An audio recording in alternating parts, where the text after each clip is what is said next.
Sleep scrolls low. Greetings, sleepy adventurer. Tonight's Lord of the Rings tale follows Gandalf as he journeys from the serene beauty of the Blessed Realm to the perilous lands of Middle-earth. Discover how Gandalf's journey transforms him and prepares him to confront the growing shadow of Sauron. When this story ends, calming ambient sounds will carry you through the night, uninterrupted by ads. Subscribe, like this video, and turn on notifications to never miss a tale and help me bring you these epic stories more often. Now let's get ready for a peaceful night's sleep as our story begins. Era Iluvatar's voice resonated through the void, an all-encompassing sound that birthed the universe into being. In that moment of divine music, a myriad of spirits emerged, each a fragment of his infinite will, and among these first children were the Ainur. From the most powerful Valar to the lesser, yet no less magnificent Maiar, they filled the timeless halls with radiance. One such Maya, whose presence shimmered softly with hues of blue and silver, was called Olorin. Olorin drifted through the splendor of the timeless halls, where light wove itself into patterns so beautiful they defied mortal comprehension. Golden arches of song swept through the air, and the eternal river of flame, Anar, whispered tales of creation and renewal. Here, in the heart of Iluvatar's first vision, Olorin marveled at the dance of existence. He roamed far and wide, his curious spirit drawn to every nook of this ethereal realm. But for all the beauty, he often found himself contemplating a deeper purpose. The other Maiar had roles. Anwe, the Herald of Manwe, would forever guard the decrees of the High King of Arda. Ossa, the wild spirit of the waves, frolicked in the waters, delighting in storms. Yet Olorin felt a restlessness within, a quiet longing that had no name. One day, as he watched the Valar shape the world, crafting oceans and mountain ranges from nothing but their dreams and songs, he pondered his own place in this grand symphony. He admired Aule as he sculpted the bones of the earth, and he felt a deep awe for Varda as she placed the stars, each one glowing with an eternal flame. But it was Nienna, the Lady of Sorrow, who held his gaze most powerfully. Olorin stood at the edge of a vast, mist-laden valley, where the light seemed softer, almost veiled, and the air carried the distant scent of rain. This was Nienna's domain, a place where tears fell like quiet rivers, each droplet bearing the weight of sorrow and hope intertwined. Here among the weeping willows that bowed their silvery branches to the wind, Nienna sat, her head bowed as she whispered to the earth. "Come, Olorin," she called, her voice a lament that stirred compassion even in the heart of the most stoic. Her eyes, deep and endless as the sea, met his.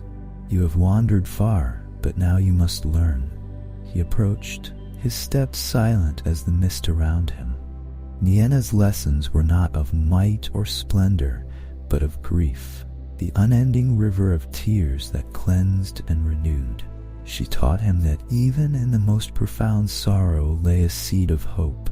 Together they watched visions of Middle-earth, a land filled with strife and joy, where the children of Iluvatar, elves and men, lived out their fates. "Why must there be so much suffering?" Olorin asked, his voice a whisper, for he feared the answer. Nienna placed a hand upon his shoulder, her touch light yet immeasurably heavy, because through suffering they learn compassion. Through loss they understand the value of what was loved. Her tears fell, glistening like jewels in the pale light, and Olorin felt his heart swell with an ache he could not describe. As the centuries drifted on, Olorin spent countless hours in that valley, listening to Nienna's teachings. He learned that true strength lay not in domination, but in the gentle endurance of the heart. He practiced patience, meditated on the fragility of joy, and in those moments of deep understanding, he found the wellspring of his own compassion. In time, Olorin left the Valley of Tears, his spirit heavy with newfound wisdom, yet still yearning. It was then that he came under the tutelage of Varda, the Lady of the Stars, whose beauty no mortal eye could bear. Her radiance crowned the heavens, and the firmament itself seemed to sing her praises. Varda's domain was a sky awash with constellations, each a tapestry of silver and azure fire.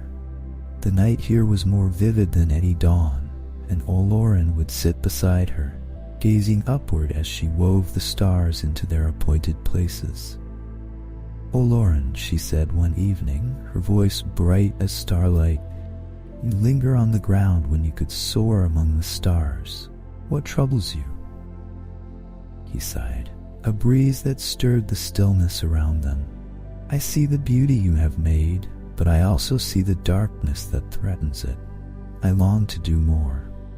Varda paused in her work and regarded him with eyes that held the universe. "Even stars must sometimes fall, only to rise again. Your light may yet kindle hope in the darkest hour." She guided his gaze to the constellation of Menelvagor, the swordsman of the sky, and he saw in its brilliance a glimpse of his own future struggle. From Varda, Olorin learned the mysteries of light and hope.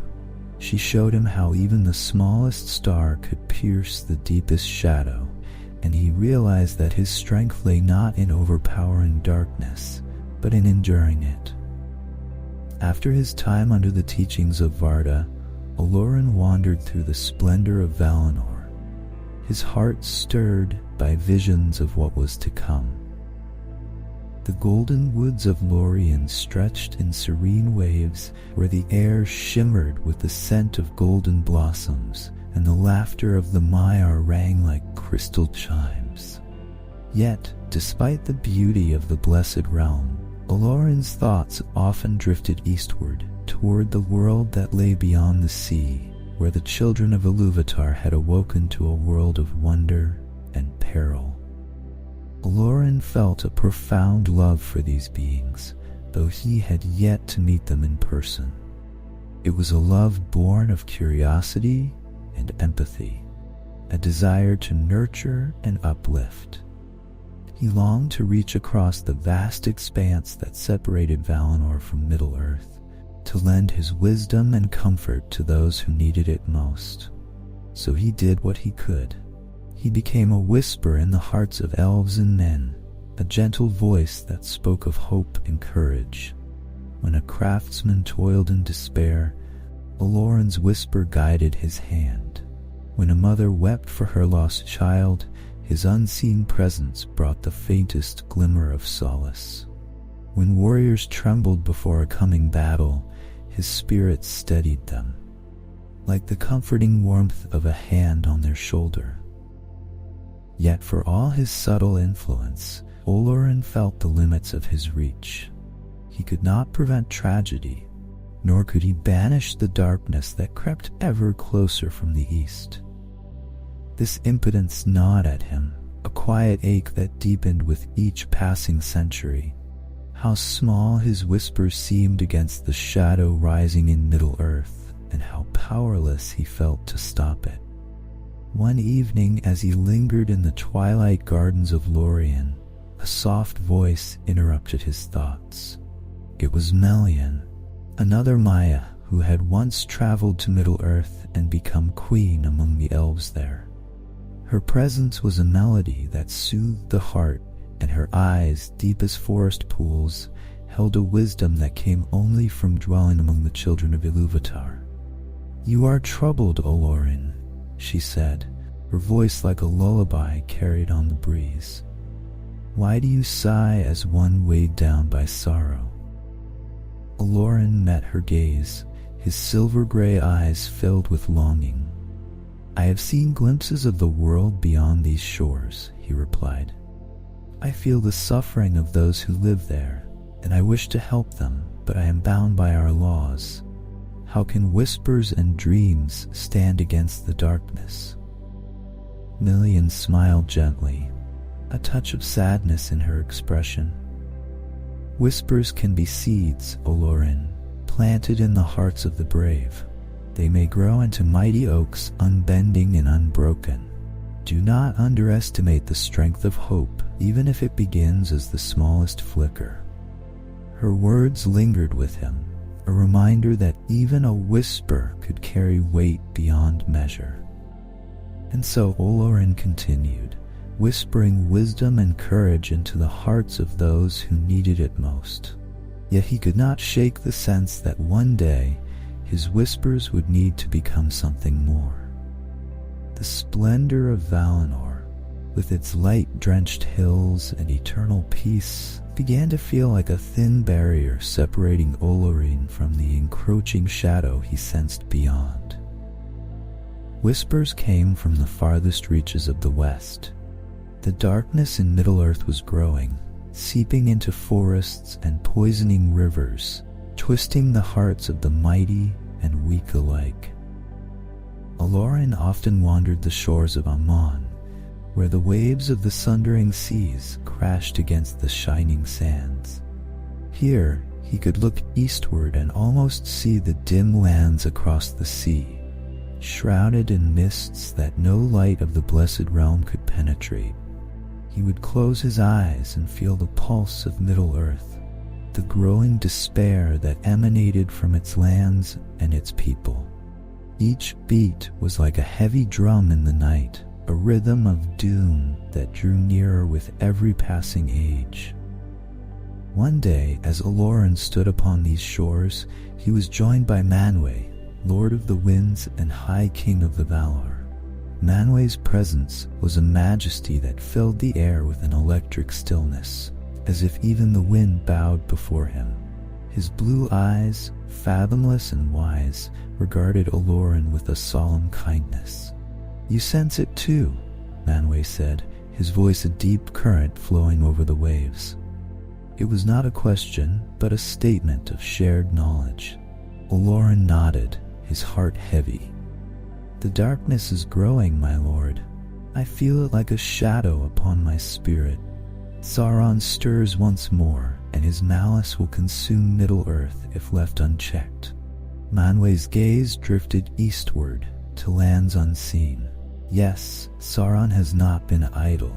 He gathers strength in secret, and even now his servants spread fear among the free peoples. He turned back to Olorin, his expression grave. The Valar have debated long over how to aid Middle-earth. To act openly could bring ruin, but to remain idle would be a betrayal of our purpose. A silence fell between them, broken only by the ceaseless song of the waves. Olorin's heart raced, knowing that something momentous was unfolding. Finally, Manwë spoke. "We have decided to send emissaries, beings of wisdom and power, but clothed in mortal forms, so that they may guide rather than rule. They will be the Istari, the wizards of Middle-earth." Olorin's breath caught. He understood the weight of what was being asked of him. To leave Valinor, to take on the guise of an old man, vulnerable and mortal, to stand against a power as great as Sauron, it was a task filled with unimaginable peril. Manwë's eyes softened, sensing his doubt. "I have chosen you, Olorin, not because you are the strongest, but because you are the wisest and most compassionate. Your heart will be your greatest weapon, and your love for the children of Iluvatar will be the fire that cannot be quenched." Tears filled Olorin's eyes, and he bowed his head. "I will go, though I fear the darkness." Manwë's hand rested upon his shoulder, a touch like the breeze before a storm. "And that is why you are the one to face it, my friend. Fear is no sin when it drives us to courage." As Olorin stood there, with the echo of Manwë's words in his heart, He felt the first tremor of destiny that would lead him to become Gandalf the Grey, the wandering pilgrim of Middle-earth. The path ahead was dark and uncertain, but he knew now that he would walk it, whisper by whisper, until even the smallest flicker of hope could become a blaze. The timeless halls of Valinor were radiant with the glow of eternal light, yet a shadow of unease had fallen over even the most serene realms. In the grand throne room of Manwë, upon the peak of Tanaquatil, the highest mountain of the Blessed Realm, a council had been called. The Valar, those great and godlike beings, gathered in solemnity, their expressions heavy with the burden of a decision that would alter the fate of Arda. Manwë, clad in azure robes that shimmered like the sky itself, presided over the assembly.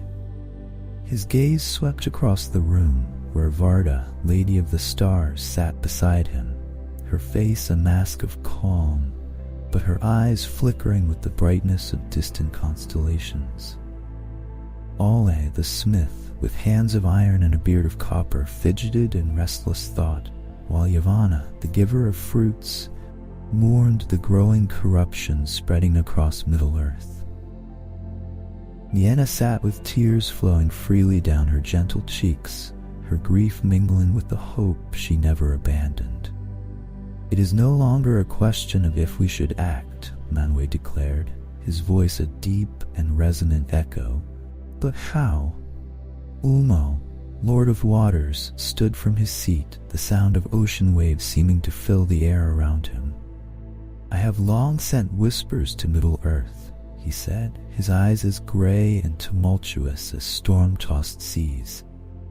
"I have stirred the rivers and sung in the rain, but Sauron's shadow does not yield. The world drowns in his poison, and even my waters cannot cleanse it." Nienna's sobs grew softer, but her voice carried over the assembly. "If we do not help them," she implored, "they will fall into despair. And from despair, there is no return." A murmur rippled through the hall. Some of the Valar nodded, while others remained uncertain. The decision to send emissaries to intervene even subtly was not to be taken lightly. Varda's eyes shone like twin stars as she spoke. "We must be cautious. If we act too openly, we may draw ruin upon the free peoples. But to sit in silence would be a betrayal of our purpose.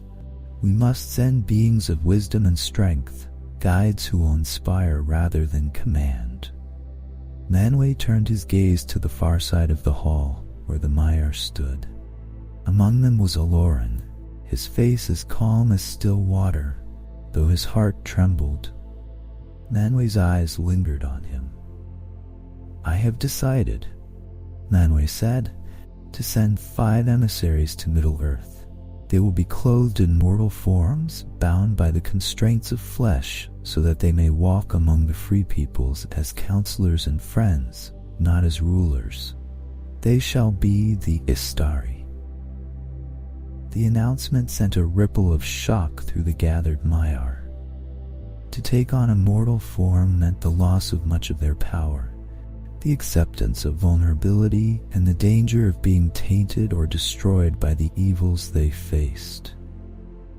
Yet even as the murmurs spread, Olorin felt the weight of Manwë's gaze upon him, as if he had known all along that this moment would come. The decision had been made, but the choosing of the Istari was yet to be completed. In a quiet grove not far from the halls of Ole, 5 Maiar stood together. Saruman, who in his true form was known as Karumo, was tall and imposing, with a cold wisdom that burned like a distant fire. His eyes glinted with a keen intellect and a confidence bordering on arrogance. Beside him stood Radagast, or Iwendil, a Maia whose connection to Yavanna made him a gentle soul, always wrapped in the scent of forests and the songs of birds. He seemed out of place, his gaze wandering to the treetops, as if he were already homesick for the woods he had yet to leave. The two blue wizards, LOTR and Polando, conversed in hushed tones. Their mission would be far more secretive, a journey into the distant east, a land where even the Valar's light struggled to reach. Their expressions were serious, already burdened by the enigma of the task before them. Olorin stood apart from the rest, lost in thought. He could feel Saruman's eyes on him, the white wizard's gaze full of calculation and quiet judgment.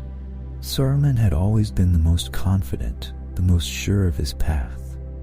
Olorin, in contrast, still felt doubt gnawing at him, a voice whispering of his own inadequacy. Manwë descended to the grove, his presence a gust of fresh wind that seemed to banish all shadows. His voice, though gentle, held an unbreakable authority.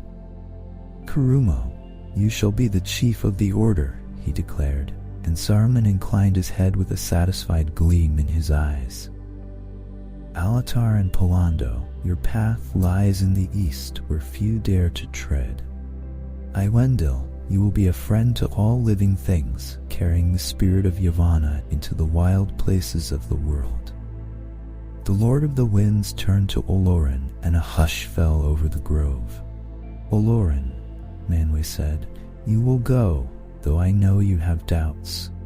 Olorin bowed, his heart heavy. "I am afraid," he admitted, his voice barely more than a whisper. "Afraid that I will fail, that I am not strong enough to withstand the darkness." Nienna stepped forward, her eyes kind yet filled with unspoken sorrow.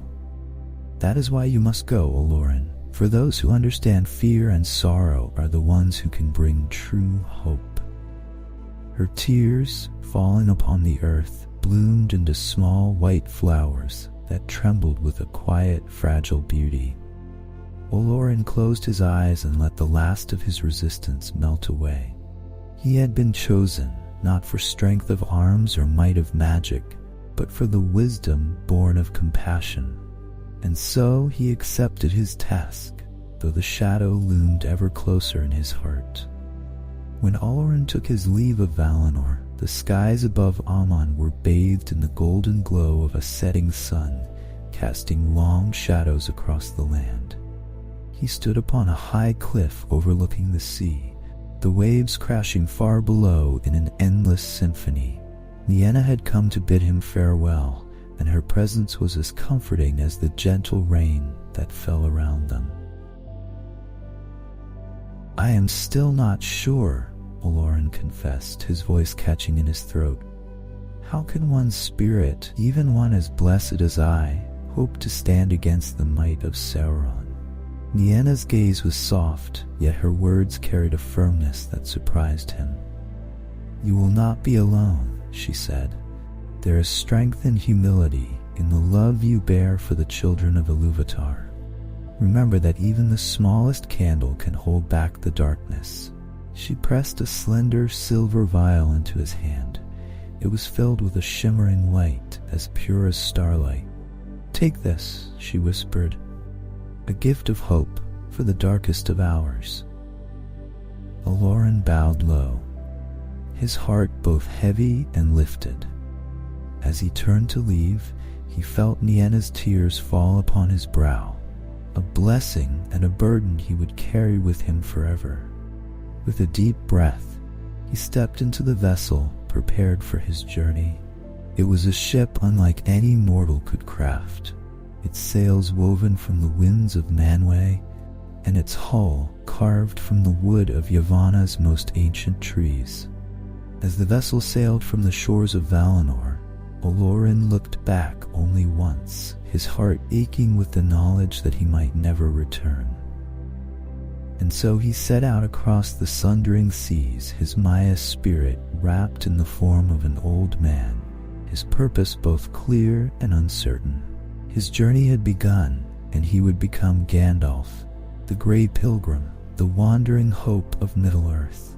Upon arriving in Middle-earth, Gandalf, once Olorin, could feel the pulse of the land, vibrant yet tainted by shadows. Saruman, now the White Wizard, established himself as the head of their order, and his authority was undisputed. From the very start, Gandalf sensed the difference between them. Where Gandalf sought wisdom and simplicity, Saruman craved control, his intellect a blade honed sharp and cold. In Isengard, the fortress given to Saruman by the rulers of Gondor, white marble towers pierced the sky, a testament to his growing power. Gandalf visited him there, a wary guest in a place of growing ambition. They walked among the gardens where Saruman spoke of his plans. "We must wield power to combat power," Saruman declared, his voice smooth but edged with a fervor that made Gandalf uneasy. "We cannot afford weakness." Gandalf shook his head. "Strength does not lie only in domination, Saruman. The free peoples need hope, not tyranny dressed as protection." Saruman's gaze darkened, but he masked it quickly with a thin smile. "You are naive, Gandalf," he said. "The darkness will not be defeated by whispers and dreams. We must take hold of what we can, shape it to our will." Gandalf said nothing more, but his heart grew heavier with every word Saruman spoke. He sensed the seeds of pride and jealousy already growing in his fellow wizard, but he could not yet fathom how deep those roots would one day burrow. It was at the Grey Havens that Gandalf's true arrival in Middle-earth began. The port was a place of ethereal beauty, where ships crafted by the elves themselves swayed gently on the waves, ready to sail west to the undying lands. The air was filled with the scent of salt and ancient wood, and gulls cried mournfully overhead. Círdan the shipwright, an ancient elf whose beard was as silver as starlight and whose eyes had seen ages come and go, awaited him. Gandalf, feeling the weight of his mortal form, the aches of age, the weariness that clung to his limbs, stepped onto the shore with humility. He was no longer Olorin, Maia of Valinor. Here he was Mithrandir, the Grey Pilgrim. Círdan approached with a serene grace and held out a small, delicate ring. Its gem was a ruby, flickering with a fire that seemed to dance in harmony with the sea breeze. "This is Narya, the Ring of Fire," Círdan said, his voice deep and kind. "It is a gift for you, Gandalf, for you will have need of its strength. It will kindle courage in the hearts of those who stand against the darkness."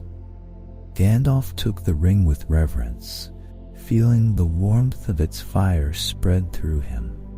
A glimmer of hope lit his weary heart, and for the first time since leaving Valinor, he felt the quiet reassurance that he was where he was meant to be. As he gazed out at the wide lands of Middle-earth, Gandalf knew that his long and winding road had only just begun. And with Narya's flame burning brightly on his hand, he took his first steps into the world he had come to save. The sun rose over the rolling hills of Eriador, painting the landscape in hues of gold and green. Mist clung to the earth, lifting slowly as the first light touched the wildflowers and dew-kissed grass. Along a dusty, winding path walked a figure draped in gray, a staff in one hand and a wide-brimmed hat shading his weathered face. He was a wanderer, a stranger to some, a friend to others, and to all who met him, a being of gentle wisdom and quiet strength. He was Gandalf, Mithrandir, the Grey Pilgrim. He had been in Middle-earth for only a short while, but already he felt the weight of its troubles. The land whispered of old sorrows and new dangers. Villages struggled against the encroaching wild, and rumors of dark things in the woods reached even the most secluded farmhouses. Yet for all the sorrow he sensed, Gandalf also saw resilience. He marveled at the small joys of the free peoples, from a simple meal shared by weary travelers to the laughter of children chasing fireflies at twilight. Círdan's gift, Narya, the Ring of Fire, burned warmly against his skin, a constant reminder of the hope he was tasked with keeping alight. He used it sparingly, kindling courage when needed, but never drawing attention to himself. For Gandalf understood that his power was not for domination, but for quiet inspiration. As he passed through villages, people began to whisper of the old man in gray. To the elves of Rivendell, he was a counselor and friend, Mithrandir.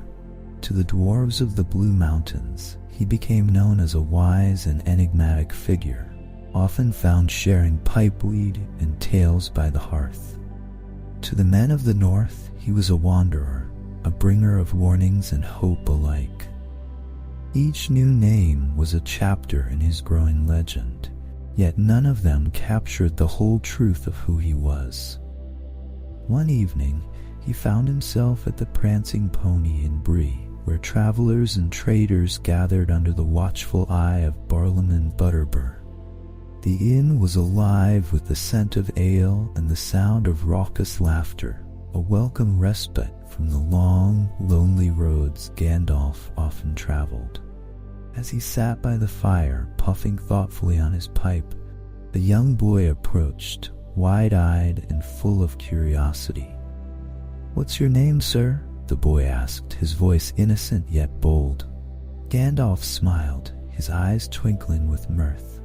"I have many names," he replied, "but you may call me Gandalf." The boy's brow furrowed. "What does it mean?" Gandalf chuckled, a sound like wind rustling through old leaves. "It means me, my boy. Just me." He blew a perfect smoke ring, which rose to the rafters and drifted away like a silver cloud. The boy laughed, and for a moment, the shadow that hung over Gandalf's heart felt a little lighter.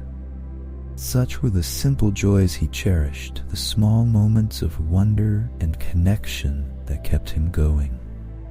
Gandalf did not linger long in one place, for his purpose was not to rest, but to protect and guide.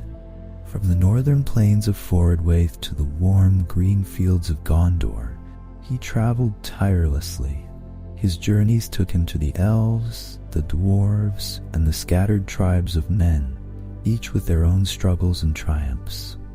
In Rivendell, the last homely house east of the sea, he found a sanctuary of wisdom and light. Elrond, the Lord of Rivendell, welcomed him as an honored guest, and they would spend long nights discussing the fate of Middle-earth. By the light of flickering candles, Gandalf shared his concerns about the growing darkness. Elrond, who had seen the rise and fall of kingdoms, listened gravely. "There is evil festering in the south," Gandalf said one evening, his voice low and thoughtful. "Sauron's shadow stretches farther each year, and even here, I feel its cold fingers." Elrond nodded, his ancient eyes troubled. "You are right to be wary. The world has grown dangerous again, but we must not give in to despair." From the elves of Lothlorien, Gandalf learned the ways of the Golden Wood, where Lady Galadriel ruled with a wisdom as deep as the Anduin River. Her eyes, ageless and all-seeing, met his when he sought her counsel. She spoke to him of the balance of power, the fragility of hope, and the choices that would one day shape the fate of all. "You walk a dangerous path, Mithrandir," she said, her voice like a song carried on the wind. "But perhaps it is the most necessary path of all. Remember, not all who wander are lost." Gandalf's travels also led him to the halls of the dwarves, deep within the Blue Mountains in Erebor. The dwarves, stout and stubborn, did not easily welcome strangers, but Gandalf's respect for their craftsmanship and fortitude won him allies. He shared in their feasts, listened to their songs of stone and gold, and marveled at their unyielding spirit. In the kingdoms of men, he found both courage and folly. The Northmen of Eriador were brave but disorganized, their strength waning with each new threat. Gondor stood proud, its white towers gleaming, But beneath its grandeur, Gandalf sensed a rot, a weariness that had settled into the hearts of its rulers. Yet he did not merely observe. He acted. He brought warnings when villages were threatened, he negotiated peace when tribes clashed, and he kindled hope where darkness loomed.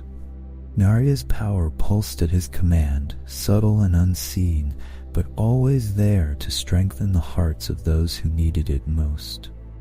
The north was wild and untamed, a land of windswept moors, ancient forests, and icy peaks where snow never melted.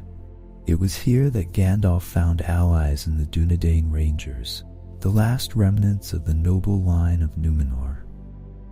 They were a people of quiet valor, ever watchful and ever weary, guarding the lands of Eriador from evils that crept in from the shadows. One crisp autumn evening, beneath a sky dusted with stars, Gandalf met with the Rangers in a hidden glade.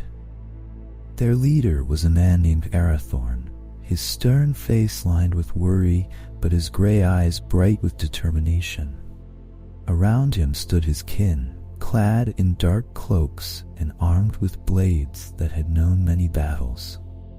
"We have seen the wargs prowling near the borders," Arathorn said, his voice as rough as the land he defended, "and rumors of dark riders traveling the old roads. What do you make of it, Mithrandir?" Gandalf's face grew serious. "The servants of the enemy are restless," he said. "Their master is moving, though he still hides his full strength. We must be vigilant now more than ever." The Rangers nodded, their faces grim but resolute. They were a people who knew the weight of destiny, the long and bitter legacy of their forebears. Gandalf admired their courage, their willingness to stand in the gap between light and shadow. In return, he gave them what knowledge he could, warning of threats and teaching them ways to fortify their minds against the darkness that whispered at the edges of their dreams. It was during one of these meetings that Gandalf first laid eyes on a young man named Aragorn, though at the time he was known only as Estel. The boy had a quiet strength about him, a wisdom far beyond his years, and Gandalf felt a spark of hope he could not quite explain. He knew even then that this young Dunedain would one day be a key player in the fate of Middle-earth. Aragorn watched Gandalf with a mixture of awe and curiosity, not yet aware of his own destiny, but sensing that the old man in gray was someone worth listening to. Gandalf, for his part, kept a watchful eye on Aragorn, seeing in him the potential for both greatness and heartbreak. As Gandalf departed the north, he felt a renewed sense of purpose. The Rangers would guard the land well, but their strength alone would not be enough. The shadow in the east was growing, and Gandalf knew that the time would come when all of Middle-earth would have to stand united, or fall. Though he wielded great power, Gandalf knew that his true strength lay not in grand displays of magic, but in subtlety and wisdom. He became a master of quiet battles, of winning wars that most never realized had been fought. His staff, carved from ancient ash and bound with runes of protection, was his constant companion, and with it he worked small miracles. In the town of Bree, where simple folk tried to live simple lives, a darkness had taken root. Children fell ill with a strange fever, and livestock died mysteriously. Rumors spread of a shadowy figure seen at the edge of the woods, a man whose eyes glinted like embers in the night. The townsfolk, driven to fear, began to turn on one another. Gandalf arrived quietly, as he often did, and made his way to the heart of the trouble. He uncovered the source, a malevolent spirit, an ancient wight that had wandered far from the Barrow Downs. It fed on fear and discord, growing stronger with each day. Armed not with might but with resolve, Gandalf confronted the creature under a pale moon. His words were spells, his voice a shield against the wight's creeping tendrils of despair. Narya burned bright, and the spirit fled, banished back to the dark places from whence it had come. The fever broke, and the town awoke the next day, free of the shadow they had never known was there. From Bree to the farmlands of Gondor, Gandalf fought many such unseen battles. He banished nightmares from the dreams of children, warded sacred groves against the corruption of evil, and whispered courage into the hearts of leaders who stood on the brink of despair. Each small victory was a stone placed in the dam against the coming flood, a flicker of light in the gathering dark. Yet he knew that these skirmishes were only the beginning. The real battle lay ahead, and it would not be won so easily. One of Gandalf's deepest regrets was the fate of LOTR and Pallando, the blue wizards who had journeyed far into the east. Little was known of their mission, and even less was said of their fate. From time to time, Gandalf heard whispers of strange events in lands he had never seen. Uprisings quelled in mysterious ways and shadowy figures who fought against Sauron's influence, but never revealed themselves. One night, while camping beneath the stars, Gandalf sat with a band of travelers who spoke of the lands beyond the Sea of Rune. An old man, his beard white as the snow atop the misty mountains, told tales of wizards who had wandered into the deserts and jungles, where they became legends. 2 men, the old man said, his voice cracking with age, clad in blue, wielders of strange and wondrous powers. Some say they were kings in lands long forgotten. Others say they fell to madness, seduced by the darkness they sought to destroy. Gandalf listened, his heart heavy. He remembered the day LOTR and Pallando had set out, their faces bright with resolve. He had hoped that they would succeed where others could not, that they might rally the East to resist Sauron.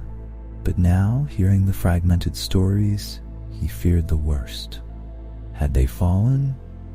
Or had they become something else? Something twisted by the very shadow they had opposed. The echoes of the Blue Wizard's legacy haunted Gandalf, a reminder that even the wise could be led astray, and that the battle against darkness was never truly over. Yet he could not dwell on their fates for long. His own path was full of perils yet to be faced, and he had to trust that even in the east there were lights yet burning against the night. And so, with the wind at his back and Narya's warmth in his heart, Gandalf continued on, the grey pilgrim bound for wherever he was needed most. The ancient forest of Mirkwood loomed vast and foreboding, a realm where sunlight struggled to pierce the dense canopy of twisted branches. Shadows pooled like living things, shifting and watching, as Gandalf stepped cautiously along a path overgrown with roots and wild underbrush. The air smelled of damp earth and decay, and the wind whispered in a language of sorrow that had not been spoken for ages. Gandalf's staff glowed with a faint, protective light, casting back the darkness that pressed in from all sides. Every sense was heightened. Even the snapping of a twig beneath his boots sounded like a gunshot in the stillness. He had come to investigate rumors of a sinister presence growing in the heart of Mirkwood, a presence that had turned the once beautiful forest into a place of dread. Dol Guldur lay ahead, a fortress of ancient evil now cloaked in shadows so deep that even the bravest creatures of the wood dared not tread too close. Its black spires clawed at the sky, and the very stones of its foundation seemed to whisper of pain and corruption. Gandalf knew that within those walls lurked a power far greater than anything the free peoples of Middle-earth could face unprepared. He had journeyed long to reach this place, and his heart was heavy with the knowledge of what he might find. The rumors had spoken of a necromancer, a shadowy sorcerer, who was said to command spirits of the dead and weave spells of unspeakable darkness. Yet Gandalf suspected something far worse, a force that had slumbered for centuries, now awakening to reclaim its dominion over the world. The closer he drew to Dol Guldur, the more the shadows seemed to come alive. Wisps of darkness slithered across the path, and ghostly whispers echoed through the trees. A sudden rustle in the underbrush made him spin around, staff raised. His pulse quickened, but nothing emerged from the gloom. "Not yet," he murmured, tightening his grip on his staff. He had to tread carefully, for even he, with all his power and wisdom, was vulnerable in this place. As he reached the perimeter of the fortress, he began to sense it. A malevolent presence that seemed to seep from the very ground. It was ancient, cruel, and full of malice. Closing his eyes, Gandalf let his spirit reach out, searching for any glimmer of understanding. But what he found instead was a wall of darkness so deep that it pushed back at him, a force that sent a chill down his spine. Before he could withdraw, a cold voice echoed through the shadows. "You should not have come here, Grey Pilgrim." Gandalf's eyes snapped open. The voice was everywhere and nowhere, curling around him like a serpent. He took a steadying breath, raising his staff, its light flaring brighter. "Show yourself," he commanded, his voice strong despite the fear that coiled in his gut. The shadows coalesced, forming a shape that was not quite human, and yet all too familiar. It was a wraith-like apparition, eyes glowing with a malevolent fire, its tattered robes billowing as though stirred by an unseen wind. The figure did not approach, but hovered just at the edge of the light, grinning with a twisted skeletal face. "You think you can stand against the darkness?" it mocked. "You, who have barely scratched the surface of our power?" Gandalf met the creature's gaze, his own eyes blazing with resolve. "If I must," he replied, his voice firm. With a sweep of his staff, the light flared again, and the wraith shrieked, dissolving back into the shadows. But Gandalf knew this was no victory, only a warning of what awaited him within. He turned back toward the forest, his heart pounding. He had seen enough to confirm his fears. The necromancer of Dol Guldur was not just some sorcerer, but a shadow of a far more terrible master. Sauron, the Dark Lord, had returned. Gandalf returned to Dol Guldur a fortnight later, having gathered what courage and resources he could. This time, he knew he must venture further into the fortress, to confront the darkness head-on. He moved quietly, his footsteps muffled by the dense, loamy earth, and the light from his staff reduced to a mere glimmer to avoid drawing too much attention. The outer walls of Dol Guldur were crumbling and ancient, but the dark power that dwelled within had renewed their strength. Vines, blackened and thorny, twisted around the stonework like serpents, and shadows pooled in every crevice. Gandalf pressed forward, feeling the weight of countless eyes upon him, though he saw no living creature. He finally reached the main gate, which yawned open like the mouth of a beast. Taking a steadying breath, he stepped inside. The temperature dropped instantly, and the air grew thick with a miasma of decay. It was a place where no light dwelt, where hope itself felt unwelcome. The hallways twisted in confusing patterns, designed to disorient intruders. Gandalf forced himself to focus, relying on ancient runes of guidance he had learned long ago. Each step felt heavier than the last, and a whispering chorus seemed to echo around him, as though the very walls whispered secrets to one another.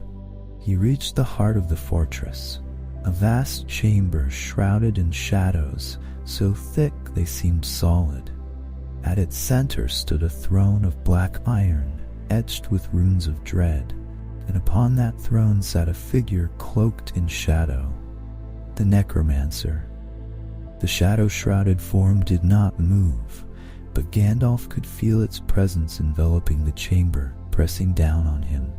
His breath quickened, but he forced himself to stand tall, his staff glowing brighter. "Necromancer," he called, his voice echoing through the hall. "I know what you are. Your time in the shadows is over." The figure stirred, a tendril of shadow slithering forward like a serpent. "You know nothing, Grey Fool," it hissed, its voice like poisoned silk. "I have been patient, but even patience has its limits." A wave of cold swept over Gandalf, and for a moment he felt despair gripping his heart, whispering of futility and ruin. But he clenched his jaw, pushing back the fear with every ounce of his will. Narria burned against his skin, its warmth a shield against the oppressive dark. "You may have returned," Gandalf declared, his voice strong, "but your dominion over Middle-earth is not inevitable. There are still those who will stand against you." The shadow form laughed, a terrible hollow sound. "You are a fool to think hope will save you." The shadows surged forward, and Gandalf braced himself, calling forth a shield of light. The two forces collided, and the chamber trembled with the clash of light and dark. But Gandalf knew he could not defeat this foe here, not now. He had seen enough. With a final, defiant burst of light, he forced the shadows back just long enough to retreat, his heart pounding and his mind racing with dread and certainty. He had to warn the others. Sauron was returning, and the Free Peoples had little time to prepare. Shaken and exhausted, Gandalf returned to Rivendell, where Elrond awaited him with grave concern. The halls of the last homely house were filled with a melancholy beauty, waterfalls singing songs of timeless grace. Yet even here, the shadow's reach was felt. Elrond listened as Gandalf recounted his findings, his brow furrowing deeper with each word. "The necromancer is Sauron," Gandalf finished, his voice low. "He has not yet revealed his full strength, but he's gathering it. We must act." Elrond rose from his chair, his expression dark. "The White Council must be called," he declared. "We can no longer delay.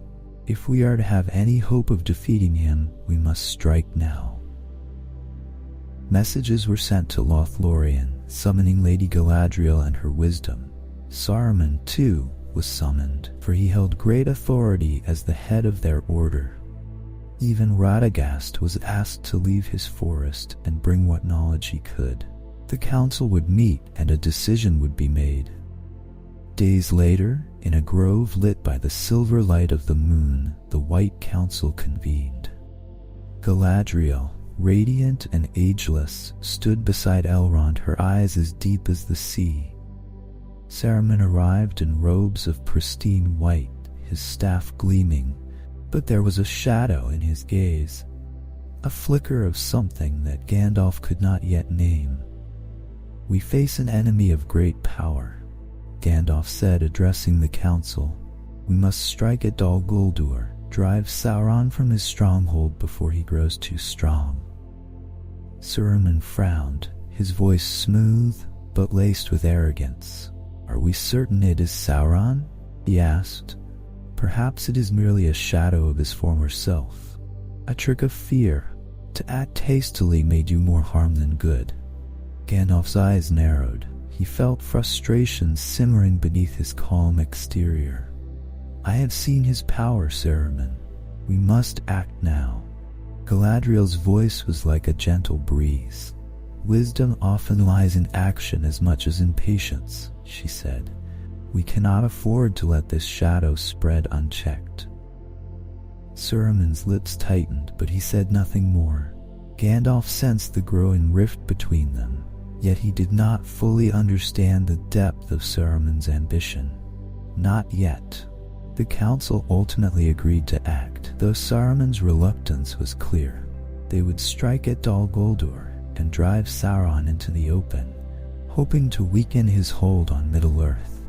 Gandalf could only pray that it would be enough. Unbeknownst to the rest of the White Council, Saruman had his own plans. In the high, windswept towers of Isengard, he delved into dark lore, seeking knowledge of the One Ring. His envy of Gandalf's influence and his desire for power grew with each passing day. He studied the histories, the forbidden texts, and the ancient spells that Sauron himself had once mastered. In his private chambers, surrounded by tomes bound in black leather and lit by the eerie glow of enchanted flames, Saruman plotted. Gandalf is a fool, he murmured to himself, his voice echoing in the emptiness. He thinks to challenge Sauron with mere hope. But power is the only thing that can master power. He dreamed of the ring, its whispers haunting his sleep, promising dominion over all. He imagined himself, Saruman the White, ruler of a Middle-earth remade in his image. The seeds of his betrayal had been sown, though even he did not yet know how far he would fall. The White Council struck at Dol Guldur, driving Sauron from his stronghold, though not without great effort and cost. Sauron retreated to Mordor, and for a time, Middle-earth knew a fleeting peace. But Gandalf was not fooled. He knew that Sauron's retreat was not a defeat, but a tactical withdrawal. The Dark Lord was gathering strength, and the true battle was yet to come. Gandalf resumed his wanderings, more vigilant than ever. He watched the borders of Mordor, spoke to the leaders of men and elves, and continued to visit the Shire, where a quiet and unassuming people lived blissfully unaware of the world's growing peril. He sensed that a great storm was coming, a tempest that would engulf all of Middle-earth. Yet even in the shadow of that storm, he kept Narya's fire burning, a small but unquenchable flame of hope. The Lonely Mountain, or Erebor, loomed over the northern landscape like a slumbering titan, its snow-capped peaks shrouded in eternal mist. Inside its hollowed halls, deep beneath layers of stone and centuries of silence, lay Smaug the Golden, a dragon whose fire had scorched kingdoms and whose greed had swallowed the wealth of a once great dwarven realm. Smaug's presence was a stain upon the north, a force of destruction that none dared challenge. But Gandalf, ever watchful and ever wary, had begun to sense another danger, one that reached far beyond the mountain's shadow. The whispers of Sauron's return had grown louder, and the necromancer's influence could be felt even here in the distant corners of Middle-earth. Gandalf feared an alliance between Sauron and Smaug, a union that would spell doom for the free peoples. He traveled to the north, his mind heavy with these concerns. In the halls of the dwarven exiles, he met Thorin Oakenshield, a proud and battle-hardened leader whose lineage traced back to the kings of Erebor. Thorin's eyes burned with a fierce desire to reclaim his homeland, but his pride was a brittle thing, easily shattered and easily inflamed. Smaug must be driven from the mountain, Gandalf told him, his voice steady but urgent. Not only for the sake of your people, Thorin, but for all of Middle-earth. The dragon cannot be left to ally with Sauron. Thorin's jaw clenched, and he fingered the broken shaft of his grandfather's sword. We are few, he said, his voice heavy with sorrow and frustration. Our armies are scattered, Our allies gone. How can we hope to reclaim Erebor from such a foe? Gandalf's eyes narrowed, a spark of determination flaring within. Then we must be clever, Thorin. We must be bold. His mind was already spinning with plans, each more daring than the last. He knew they needed something or someone unexpected, a key to unlock the dragon's defenses. And that someone, he realized, lay far from these halls, in a place of peace and quiet. The Shire was a land of gentle hills and rolling meadows, where hobbits lived simple lives, content with good food, fine gardens, and the occasional adventure no more dangerous than a brisk walk to the next village. But Gandalf knew that even in this quiet corner of the world, there lay untapped potential, a resilience that could surprise even the wisest of beings. He found Bilbo Baggins sitting on a garden bench outside his home at Bag End, puffing contentedly on a pipe. The hobbit looked up with a start as Gandalf approached, his face breaking into a polite but wary smile. "Good morning?" Bilbo said, though his eyes flickered with suspicion. Gandalf returned the greeting with a knowing grin. "What do you mean?" he asked, leaning on his staff. "Do you wish me a good morning, or mean that it is a good morning whether I want it or not? Or perhaps you feel good this morning, or that it is a morning to be good on?" Bilbo blinked, momentarily taken aback.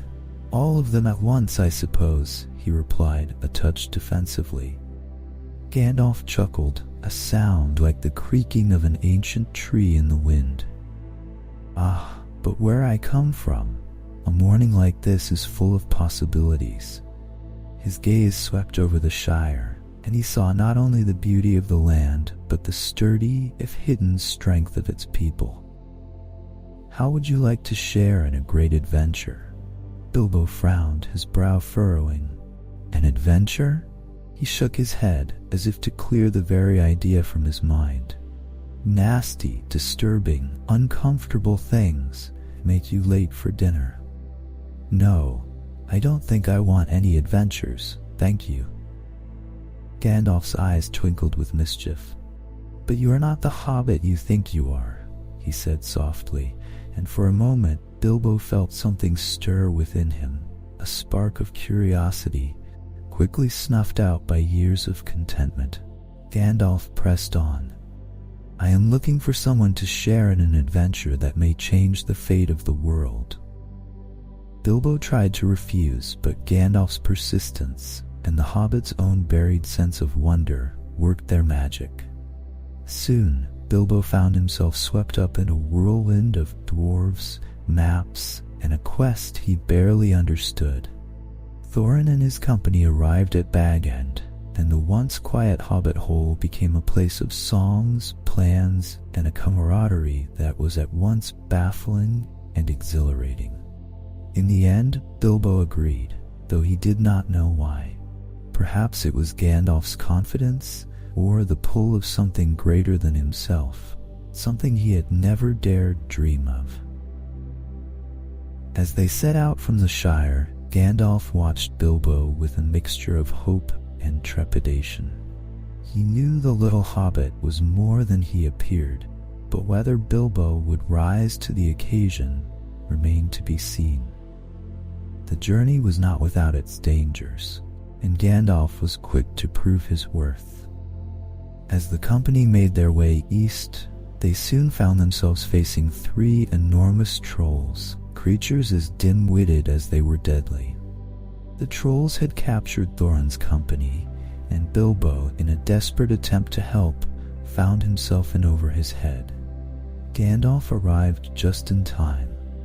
Hiding in the shadows, he used his voice and wits to confuse the trolls, tricking them into arguing with one another until the first light of dawn crept over the horizon.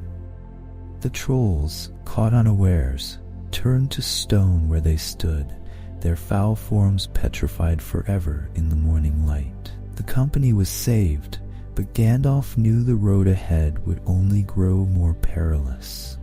They faced storms and treacherous paths through the misty mountains, where goblins lurked in dark caverns, ready to pounce. One night, as lightning shattered the sky, the company took refuge in what they thought was a safe cave, only to be captured by goblins and dragged into the mountain's heart. Gandalf, separated from the others, fought his way through the goblin horde, his staff blazing with light and his sword glamdring, cutting down those who stood in his way. His power was fearsome, and even the Goblin King quailed before him. Yet even as Gandalf rescued the company, he sensed something more ominous in the dark depths of the mountain. A presence, ancient and full of malice, lurking just out of reach. As the company made their way to Mirkwood, Gandalf received a summons he could not ignore. The White Council, led by Saruman, and including Elrond, Galadriel, and other wise beings, had called for a meeting to discuss the growing darkness in Dol Guldur.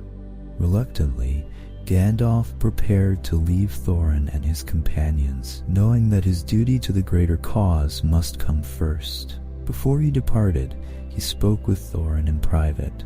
"I must go," he told the dwarf prince, his voice grave. "But remember, there is more at stake here than gold and glory. Be wary of pride, Thorin, and trust in the strength of your companions."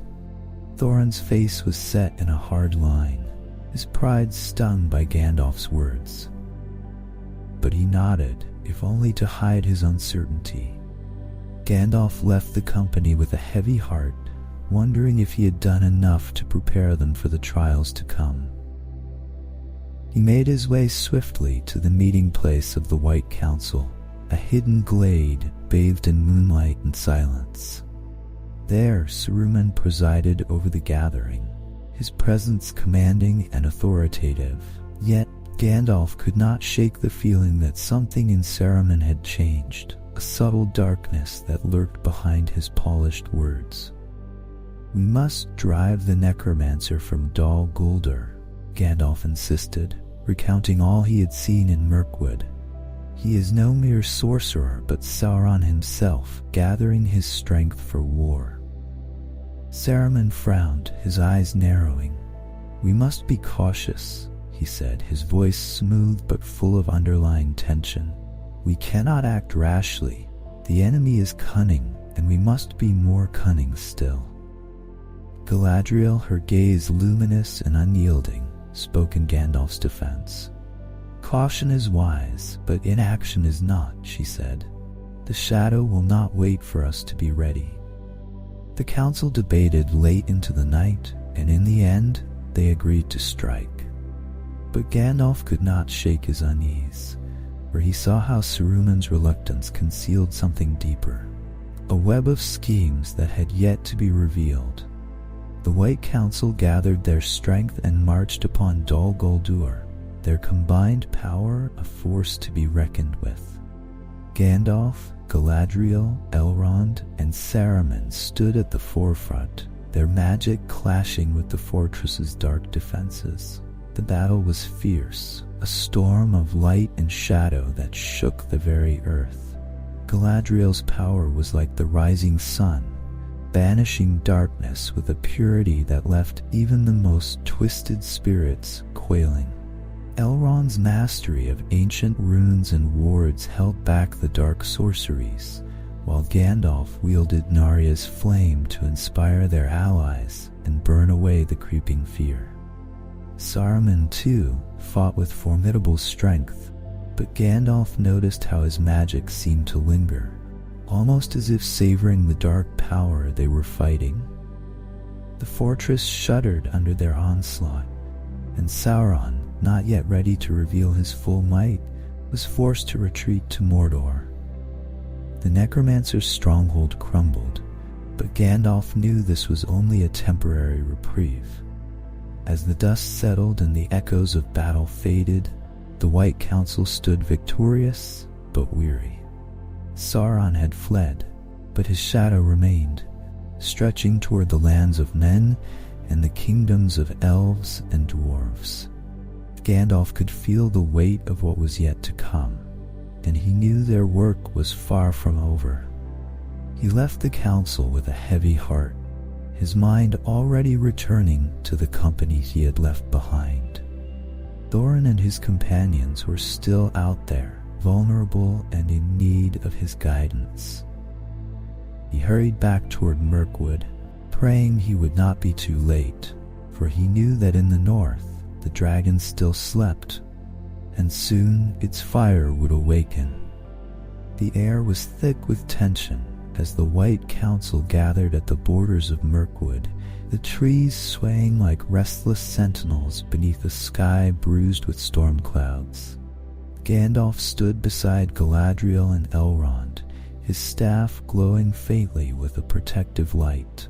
The land itself seemed to groan under the weight of dark magic emanating from Dol Guldur, a fortress of shadow that sat like a festering wound in the heart of the forest. Saruman in his white robes stood at the forefront, his expression one of cold determination. He held his staff aloft, and the ground beneath him seemed to tremble in anticipation. Despite his reluctance at the White Council meeting, he now appeared eager, even hungry, to unleash his power. "We strike together," Saruman declared, his voice cutting through the oppressive gloom. "Let no shadow stand before us." The council moved as one, their magic weaving a tapestry of light that surged toward the fortress. Galadriel summoned a wall of radiant brilliance, her eyes fierce and unyielding as she cast back the darkness. Elrond whispered ancient words of power, his voice steady as he called upon the forces of nature to aid them. Vines and roots tore from the earth, twisting around the fortress's walls to weaken its defenses. Gandalf stepped forward, Narya blazing with the fire of hope. He thrust his staff forward, sending a burst of flame that seared through the shadows like a comet. Yet even as their combined might clashed with the darkness, the fortress resisted, its defenses ancient and formidable. The shadows retaliated.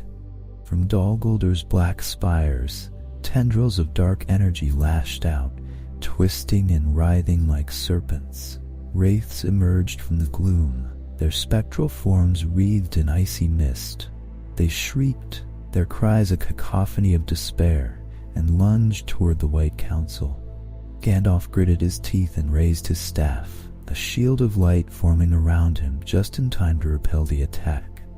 The wraiths recoiled but did not retreat, their malevolent eyes fixed on the intruders. "Stay strong," Gandalf called to his allies, his voice a rallying cry. "We cannot falter."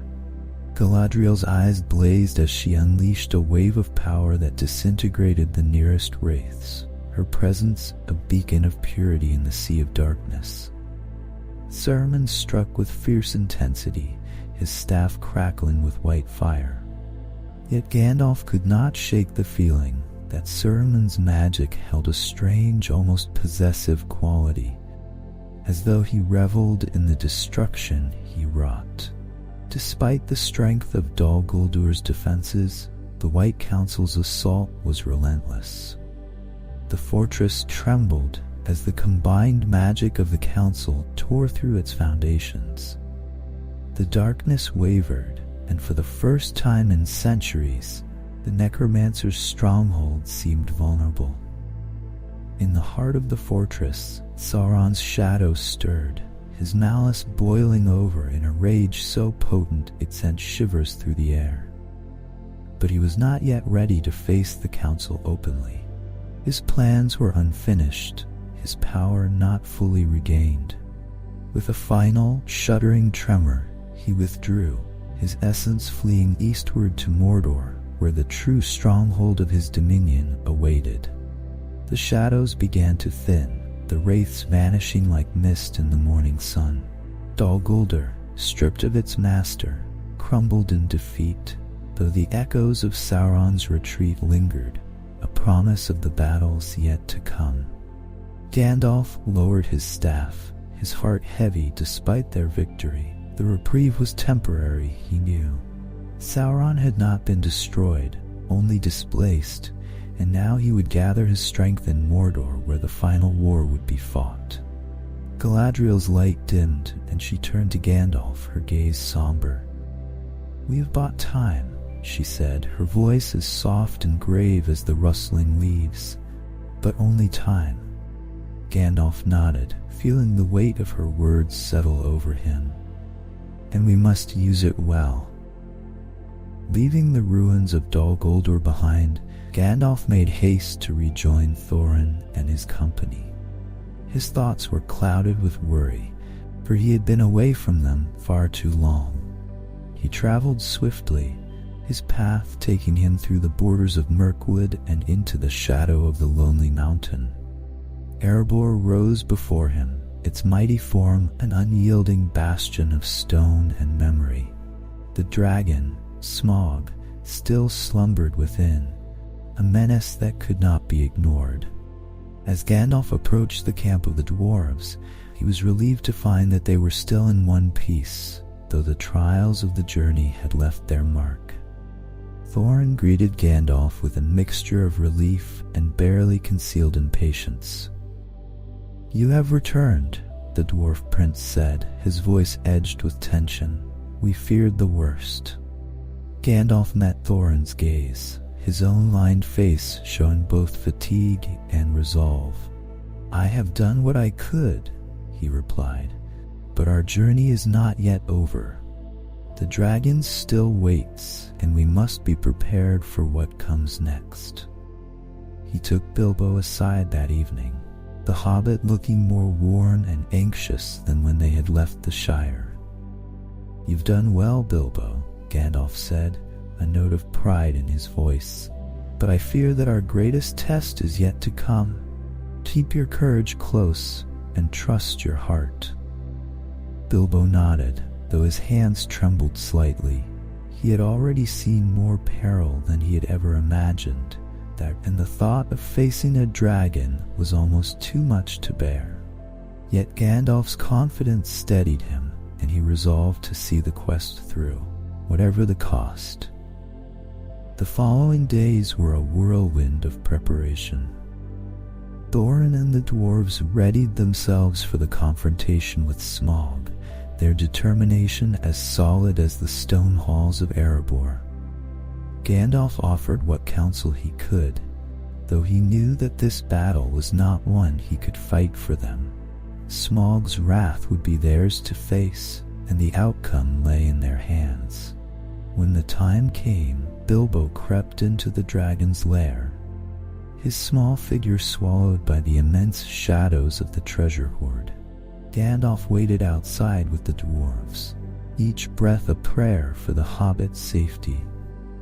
The mountain trembled as Smaug awoke, his rage a storm of fire and fury that poured from the mountain's gates. Gandalf stood with the dwarves, his staff ready, though he knew that even his power could do little against a dragon's wrath. He focused instead on guiding the dwarves, keeping them organized and ensuring they did not lose heart.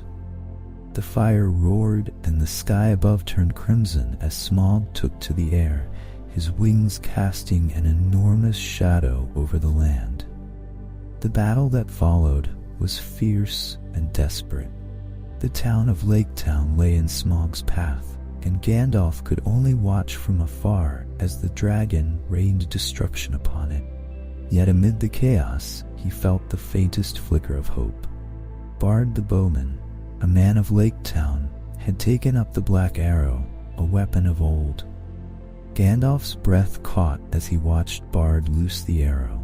It flew true, striking Smaug in the one vulnerable spot on his armored breast. The dragon's death throes shook the very earth, and with a final, ear-splitting roar, Smaug fell, his fiery reign ended. The victory was hard won, but the relief was short-lived. The death of the dragon left a power vacuum, and soon the dwarves, elves, and men found themselves at odds over the treasures of Erebor. Gandalf knew that the shadow of greed could be just as dangerous as any dragon, and he feared what might come next. The conflict over the wealth of Erebor quickly escalated, and tensions flared between Thorin's company, the elven king Thranduil, and Bard's people. The air was thick with mistrust and old grievances, and even the victory over Smaug felt hollow in the face of this new threat. Gandalf tried to mediate, his voice a call for reason and unity, but pride and fear had taken root. Thorin, consumed by the allure of the treasure hoard and his claim as king under the mountain, refused to yield. His eyes burned with a fevered light, and he began to speak of betrayal, seeing enemies where there had once been friends. Gandalf saw the change in him and felt a pang of sorrow, knowing how easily even the best intentions could be corrupted by greed. Just when it seemed that war between the Free Peoples was inevitable, news came that a far greater threat was approaching. Bolg, the son of Azog, was leading an army of orcs and wargs from the north, a force that threatened to destroy them all. The Battle of Five Armies began with a sudden and brutal ferocity, the land itself trembling under the weight of clashing forces. Gandalf fought alongside the Free Peoples, his staff blazing with light as he rallied the dwarves, elves, and men to fight as one. The battle was chaos, a storm of blades and blood, but Gandalf's presence was a beacon. He called out commands, shielded the wounded, and struck down those who sought to sow fear among their ranks. Thorin Oakenshield, at last recognizing the true enemy, led a charge against the orcs, his valor shining bright even as his life hung by a thread. Gandalf could only watch as Thorin faced his fate, the Dwarf King's redemption coming too late to save him from the wounds he suffered. As the battle finally ended and the orcs were driven back, the field was littered with the bodies of the fallen. Thorin lay dying, and Gandalf knelt beside Bilbo as the hobbit mourned his friend. The wizard's heart was heavy with grief, but he knew that Thorin's sacrifice had not been in vain. After the battle, Gandalf journeyed with Bilbo back to the Shire, their bond deepened by the trials they had faced together.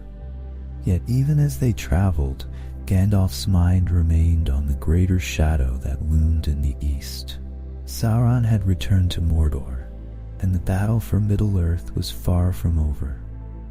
The lands of Middle-earth were changing. In the once quiet corners where rivers sang and forests whispered of ancient days, a new fear crept in, chilling even the sunniest mornings. From the high, wind-swept plains of Rohan to the proud, white towers of Gondor, dark rumors spread. Sauron, the Dark Lord, had returned to Mordor and now declared himself openly.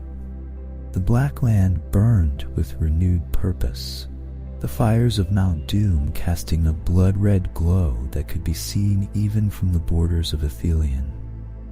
Gandalf rode hard to Gondor, his cloak whipping in the wind, his heart heavy. The land of the Dunedain had always stood as a bulwark against the shadow, but now it seemed weary, worn thin by years of vigilance and strife. When he reached the great city of Minas Tirith, he found it both beautiful and grim. The white city shone like a jewel, yet the people within spoke in hushed voices, their eyes shadowed with worry. Denethor, steward of Gondor, sat upon his throne in the high tower, his face lined with the weight of his long stewardship. His eyes, gray as storm clouds, met Gandalf's with suspicion and a hint of disdain. The steward was a proud man, fiercely protective of his city and wary of the wizard's counsel. "You bring troubling news, Mithrandir," Denethor said, his voice as cold as the stone walls that surrounded them. "But what good are warnings without armies to back them? We are pressed on all sides, and now you tell us that Sauron himself stirs in Mordor. What hope do you offer?" Gandalf, though weary from his travels, stood tall and resolute. "Hope is what we must hold on to, even in the face of despair." He replied, "Sauron's might is great, but the strength of the free peoples is greater when united. We must rally Rohan, call upon the elves and dwarves, and prepare for the storm that is coming."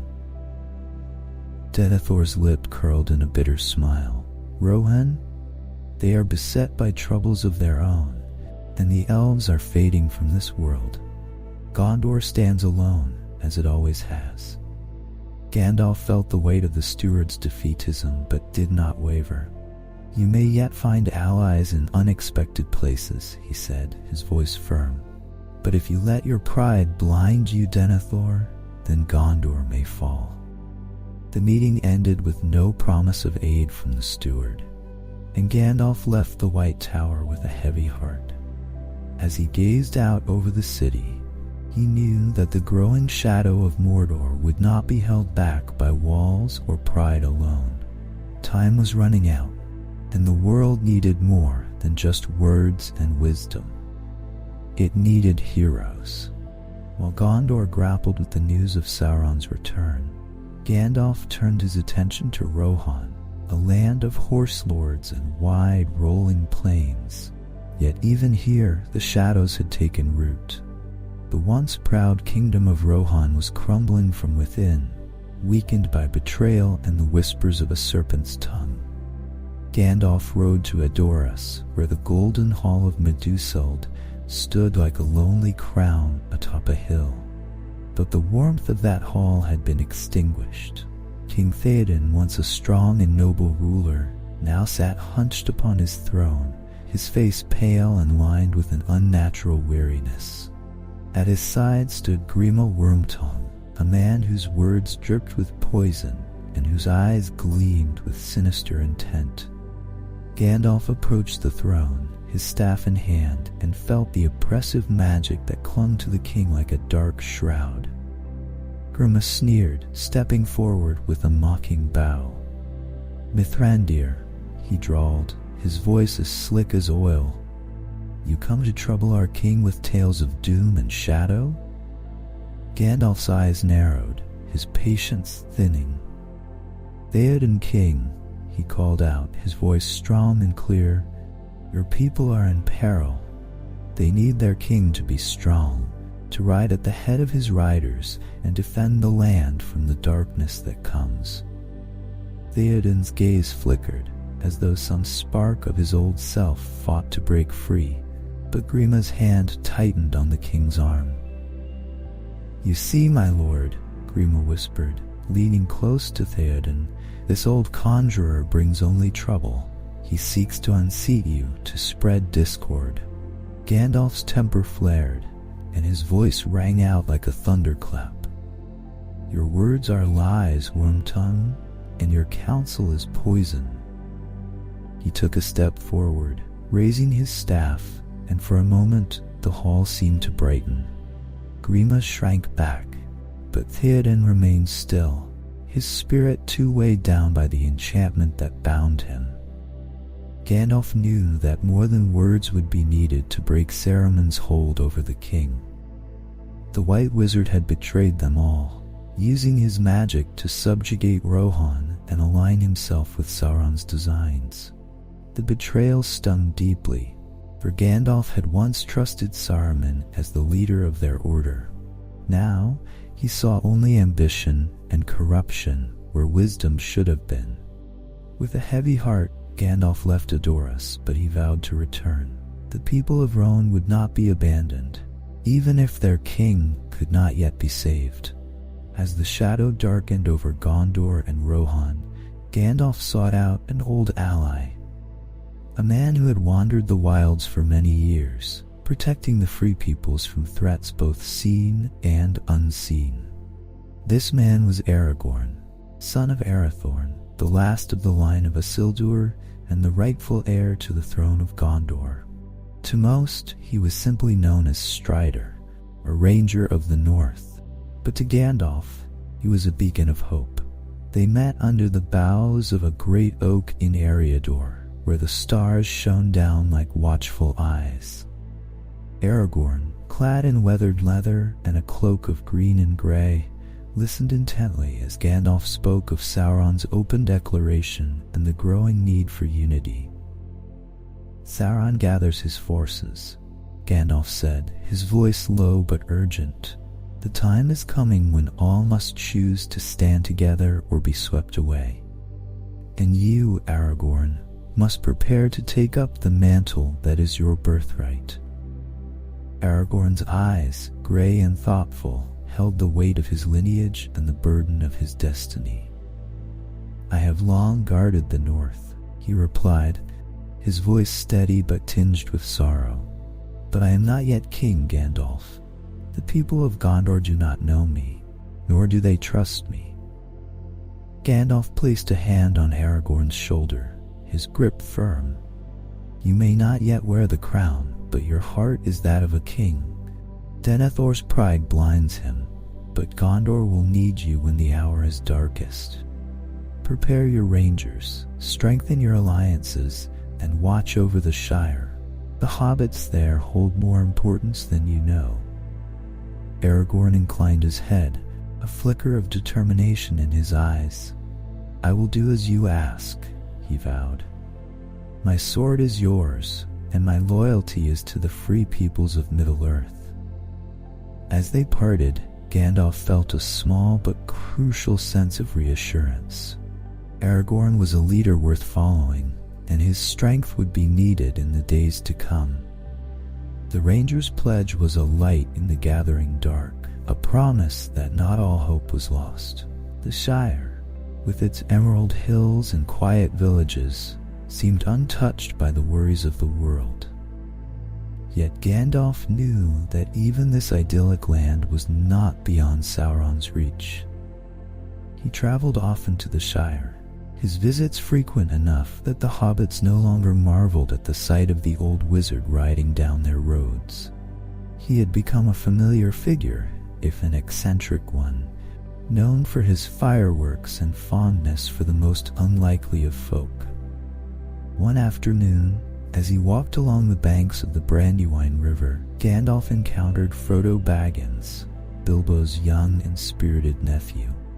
Frodo greeted him with a bright smile, his blue eyes full of the simple joys that came from a life well lived in the Shire. "Gandalf," Frodo called, waving. "It's good to see you.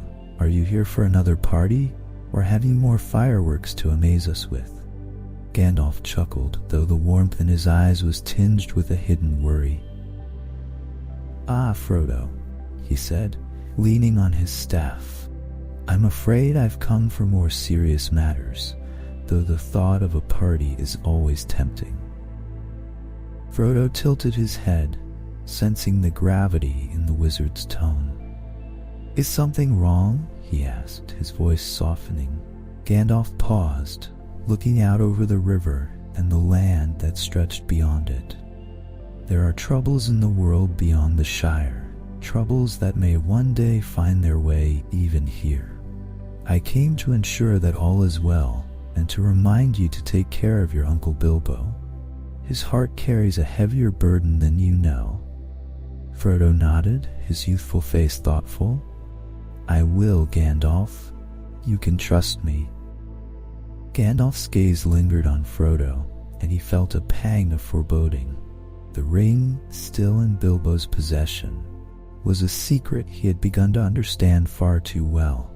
He had researched ring lore in the archives of Minas Tirith and had grown ever more suspicious. He knew that, one day, the ring's influence would demand action. But for now, he allowed himself a moment of peace, savoring the simple beauty of the Shire and the innocence of those who lived there. It was not long after his visit to the Shire that Gandalf received word from Aragorn. The ranger had been tracking a creature, a twisted and miserable being named Gollum, who had once possessed the One Ring. Aragorn's long hunt had finally borne fruit.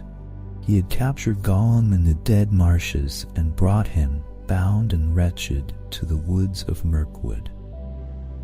Gandalf traveled swiftly to meet Aragorn, his mind racing with the implications. Gollum, who had held the ring for centuries, knew more of its history and power than anyone left alive in Middle-earth. Yet the creature was cunning and half-mad, twisted by both the ring's influence and his own inner torment. They met in a secluded glade where Gollum was kept under heavy guard. The creature writhed and hissed, his eyes pale and hungry, his voice a rasping wail. "Thieves, Baggins, we hates them forever." Gandalf knelt before Gollum, his gaze piercing but not unkind. "Gollum," he said, his voice like the wind rustling through old trees, "tell me of the ring. Tell me what you remember." Gollum's eyes flickered, a storm of rage and fear. "The precious," he whispered, his voice cracking. "It came to us, yes it did. We found it in the dark, deep in the roots of the mountains. But Baggins stole it, yes, stole it from us." Gandalf questioned him for hours, piecing together the fragmented story of the ring's long journey. He learned of Gollum's obsession, his life in the darkness, and the torment that still clung to him. But most importantly, Gandalf confirmed his greatest fear. The ring in Bilbo's possession was indeed the One Ring, the master of all the others, forged by Sauron himself. When the interrogation was over, Gandalf left Gollum in the custody of the elves of Mirkwood, though he knew the creature would not stay imprisoned forever. The knowledge he had gained burned in his mind, a dire warning that time was slipping away. He set out at once for the Shire, knowing that the fate of Middle-earth now rested, in part, on the shoulders of a small and unassuming hobbit named Frodo Baggins. The Shire basked in the gentle light of a golden afternoon, the smell of wildflowers drifting through the air. Yet beneath this tranquil scene, an invisible tension gripped the land. Gandalf had returned to Bag End, where he found Frodo Baggins waiting, his expression one of confusion mixed with concern. "What is it, Gandalf?" Frodo asked, his hands clutching a letter from Bilbo, written in the elder hobbit's familiar, flowing script. "You look troubled." Gandalf's eyes were shadowed, his face lined with worry. "Frodo," he began, his voice carrying the weight of 1,000 unseen burdens, "the time has come for you to leave the Shire. The ring you inherited from Bilbo, the one you keep so well hidden, is not just any ring. It is the One Ring, forged by Sauron himself." Frodo's heart seemed to stop, the color draining from his face. "The One Ring?" he echoed, the words tasting of fear and disbelief. But it's been so quiet here. How can something so terrible be in my possession?" Gandalf's gaze softened, but his tone remained resolute. "The ring is dangerous, more so than you can imagine. It must be taken away from here, away from those who would use it for evil. Sauron's servants are already searching for it, and they will stop at nothing to reclaim it." Frodo swallowed, a sense of dread washing over him. "Where must I go?" "To Rivendell," Gandalf replied. "Elrond, the wise elf lord, will know what to do. You will not travel alone, but you must make haste. Every moment we delay brings us closer to danger." Samwise Gamgee, who had been tending to the garden outside and had overheard every word, burst into the room, his face set with a mix of fear and loyalty. "If Mr. Frodo's going anywhere, I'm coming too," he declared, his voice trembling but determined.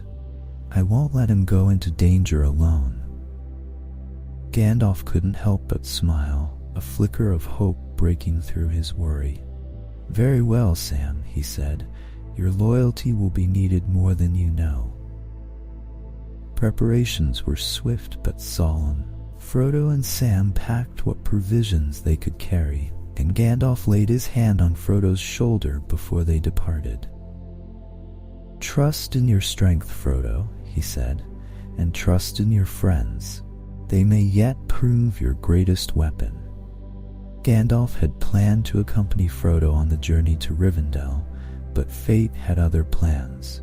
He made his way to Isengard, the great tower of Orthanc, where Saruman had summoned him. The White Wizard greeted Gandalf with a smile that held no warmth, his eyes glittering with secrets. "Welcome, Gandalf the Grey," Saruman said, his voice smooth as polished stone. "We have much to discuss." But as they spoke, Gandalf realized that something was terribly wrong.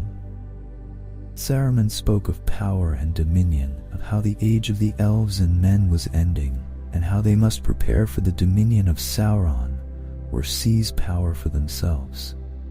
"We must join with Sauron," Saruman insisted, his voice rising with a fevered intensity. "There is no other way.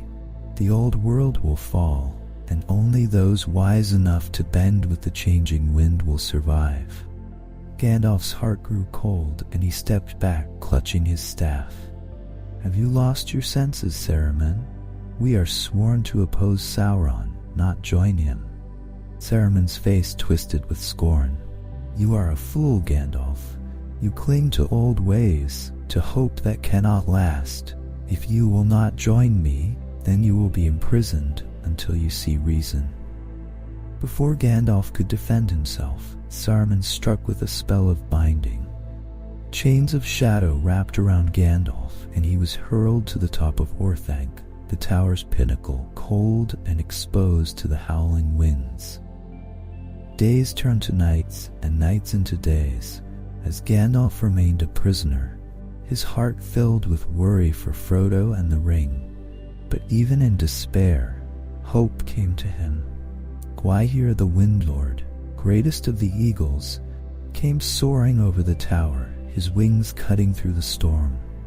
"Gandalf," the eagle called, his voice a trumpet in the wind, "I have come at your need."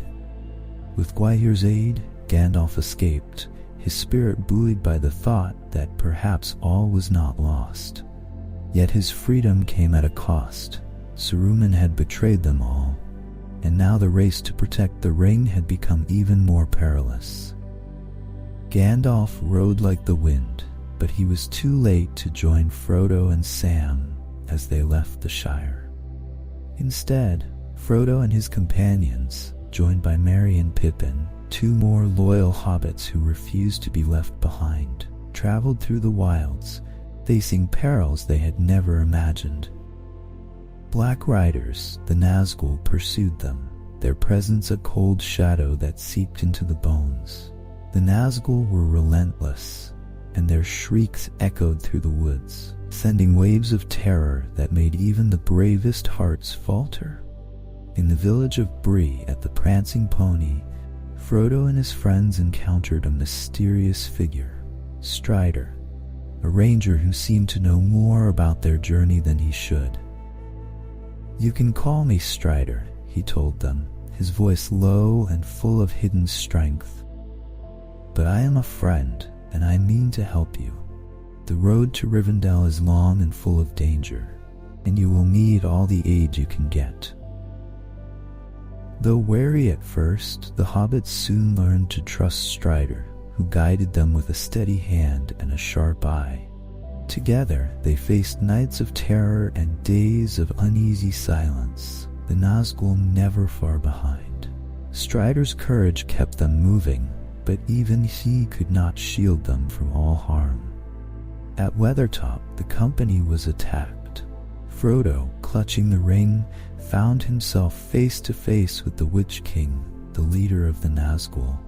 With a cry of defiance, he put on the ring and was plunged into a world of shadows, but the Witch King's blade found him, stabbing deep into his shoulder. Frodo fell, and the cold of death seeped into his bones. Strider fought off the Nazgul, but Frodo's wound was grave. Desperate, they hurried toward Rivendell, hoping that Elrond's healing power could save him.